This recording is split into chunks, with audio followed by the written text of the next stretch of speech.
بسم اللہ الرحمن الرحیم۔ السلام علیکم ورحمۃ اللہ وبرکاتہ۔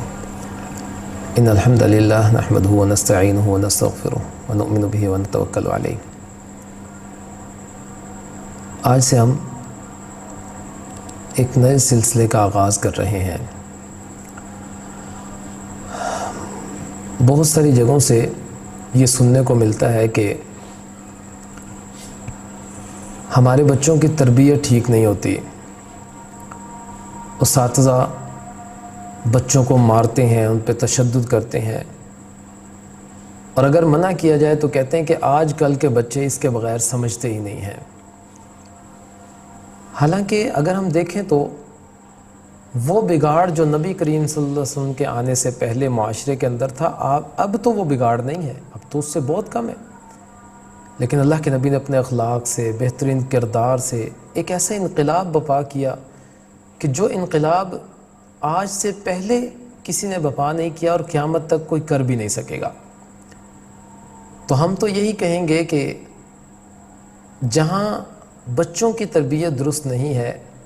وہیں پر ہمارے اساتذہ ان کی بھی تربیت نہیں ہے۔ ان کو پتہ ہی نہیں ہے کہ ایک استاد کے اندر کیا کیا خوبیاں ہونی چاہیے، اس کے اندر کیا کیا صفات ہونی چاہیے، اور نبی کریم صلی اللہ علیہ وسلم نے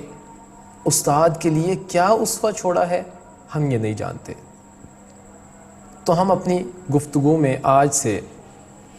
چند ایسی باتوں کا تذکرہ کریں گے کہ ایک استاد کی خوبیاں کیا ہونی چاہیے۔ اور سب سے پہلی خوبی جو ایک استاد کے اندر ہونی چاہیے وہ یہ کہ وہ ہر وقت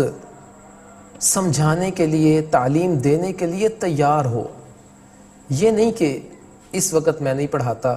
اس وقت میں تعلیم نہیں دے سکتا آپ کو، یہ میرا ٹائم نہیں ہے، میں تو صرف صبح پڑھاتا ہوں، میں تو صرف شام کو پڑھاتا ہوں۔ تو ایک بہترین اور اچھا استاد جو ہے وہ کبھی بھی یہ بات نہیں کرتا۔ نبی کریم صلی اللہ علیہ وسلم نے یہ اسوہ چھوڑا ہے کہ وہ 24 گھنٹے لوگوں کو تعلیم دینے کے لیے، ان کو سمجھانے کے لیے، ان کو سکھلانے کے لیے تیار رہتا ہے۔ دن میں تو ہم میں سے ہر شخص وہ سمجھانے کے لیے تیار ہے، اور ہم دیکھتے ہیں نبی کریم صلی اللہ علیہ وسلم مختلف اوقات میں صحابہ کرام کو سمجھاتے ہیں، لیکن اللہ کے نبی رات کی گھڑیوں میں بھی اٹھ کر تعلیم دیا کرتے تھے۔ ہم اس حوالے سے چند مثالیں نبی کریم صلی اللہ علیہ وسلم کی زندگی سے آپ کے سامنے رکھیں گے۔ ان میں سب سے پہلے نمبر پر رسول اللہ صلی اللہ علیہ وسلم عشاء کی نماز کے بعد لوگوں کو تعلیم دیا کرتے تھے کبھی کبھی، جیسا کہ رسول اللہ صلی اللہ علیہ وسلم کے صحابی کہتے ہیں صلی بنا النبی صلی اللہ علیہ وسلم علیہ عشاء فی آخر حیاتہ۔ نبی کریم صلی اللہ علیہ وسلم کی زندگی کے آخری دنوں میں ہم نے اللہ کے نبی کے ساتھ عشاء کی نماز پڑھی ایک دن۔ تو اللہ کے نبی نے نماز پڑھائی، فلما سلم قام، جب سلام پھیرا تو فوراً کھڑے ہو گئے، تو کہا الا ارأیتکم لیلتکم هذه فإن رأس 100 سنة منها لا يبقى ممن هو على ظهر الأرض أحد۔ کیا یہ جو رات ہے اس کے بعد ٹھیک 100 سال کے بعد کوئی بھی چیز دنیا میں جو ہے وہ باقی نہیں بچے گی، وہ تبدیل ہو جائے گی۔ اب یہ ایک بات نبی کریم صلی اللہ علیہ وسلم نے صحابہ کرام کو سمجھا دی، اور یہ عشاء کے بعد آپ نے سمجھائی۔ حالانکہ عشاء کے بعد یہ گفتگو کرنا، ہم میں سے اکثر اساتذہ وہ عشاء کے بعد وہ کتراتے ہیں لوگوں کو پڑھانے سے، تعلیم دینے سے۔ تو اللہ کے نبی نے عشاء کے بعد لوگوں کو تعلیم دی، اور بلکہ نبی کریم صلی اللہ علیہ وسلم رات کے آدھے حصے میں بھی، یعنی آدھی رات کو بھی لوگوں کو کبھی کبھی تعلیم دیا کرتے تھے۔ نبی کریم صلی اللہ علیہ وسلم کے صحابی وہ کہتے ہیں نظرنا النبی صلی اللہ علیہ وسلم، ہم نے نبی کریم صلی اللہ علیہ وسلم کا انتظار کیا ایک دن، یہاں تک کہ آدھی رات ہو گئی، اللہ کے نبی نماز پڑھانے کے لیے نہیں آئے، ہم انتظار کر رہے تھے۔ پھر رسول اللہ صلی اللہ علیہ وسلم آدھی رات کو نماز پڑھانے کے لیے آئے، اور آپ نے نماز پڑھائی، اور نماز پڑھا کر کہا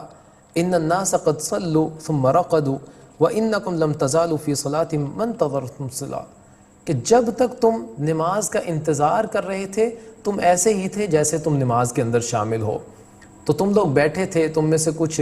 وہ اونگ بھی رہے تھے، تو جتنی دیر تم یہاں پر بیٹھ کر نماز کا انتظار کرتے رہے ہو، تم لوگ نماز کے اندر ہی شامل ہو۔ اب اللہ کے نبی نے آدھی رات کو لوگوں کو یہ تعلیم دے دی کہ جو شخص مسجد میں آتا ہے اور نماز کے انتظار میں بیٹھا رہتا ہے تو جتنی دیر یہ نماز کے انتظار میں بیٹھا ہے یہ نماز کے اندر ہی شمار کیا جاتا ہے، اور یہ ہر نماز کے لیے، صرف عشاء کے لیے نہیں۔ جیسا کہ نبی کریم صلی اللہ علیہ وسلم نے کہا کہ تم میں سے کوئی بھی شخص مسجد میں بیٹھ کر اپنی انگلیوں کو انگلیوں کے اندر ڈال کر نہ بیٹھے، جیسے اپنے ہاتھ کو ایک ہاتھ کی انگلیوں کو دوسرے ہاتھ کی انگلیوں میں ڈال لیتے ہیں۔ کہا کوئی بھی ایسے نماز کے انتظار میں نہ بیٹھے، کیونکہ وہ مسجد میں بیٹھا نماز کے انتظار میں ہے لیکن وہ نماز کی حالت میں موجود ہے۔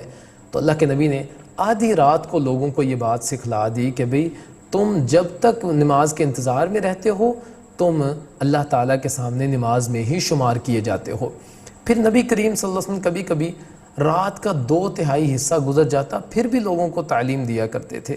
جیسا کہ رسول اللہ صلی اللہ علیہ وسلم ایک دن رات کو بیدار ہوئے اور کہا استيقظ النبی صلی اللہ علیہ وسلم ذات لیلۃ فقال سبحان اللہ ماذا انزلت اللیلہ من الفتن، کہا سبحان اللہ، اللہ پاک ہے، کتنے ہی فتنے اس رات کے اندر وہ اتار دیے گئے ہیں، وما فتح الخزائن، اور کتنے ہی خزانے ان کے بھی دروازے کھول دیے گئے ہیں۔ ان حجرے والیوں کو کوئی جگا دو، ان کو اٹھا دو کہ اٹھ کر اللہ تعالیٰ کی عبادت کر لیں۔ کتنے ہی ایسے ہوں گے جو کپڑے پہننے والے ہیں لیکن قیامت کے دن وہ کپڑوں سے عاری ہوں گے، یعنی ان کے جسم پر کپڑا نہیں ہوگا۔ تو کہا کہ قیامت کے دن تو یہ حالات ہوں گے، تو آج کپڑے لے کر لیٹنے والے، سونے والے اور کپڑے بہترین پہننے والے یہ اٹھ کیوں نہیں جاتے، اللہ تعالیٰ کی عبادت کیوں نہیں کر لیتے؟ تو اللہ کے نبی نے رات کا 2/3 حصہ گزرنے کے بعد لوگوں کو آواز دے کر یہ تعلیم دی اور لوگوں کو جگایا اور اٹھایا تاکہ وہ اللہ تعالیٰ کی عبادت کر لیں۔ پھر رسول اللہ صلی اللہ علیہ وسلم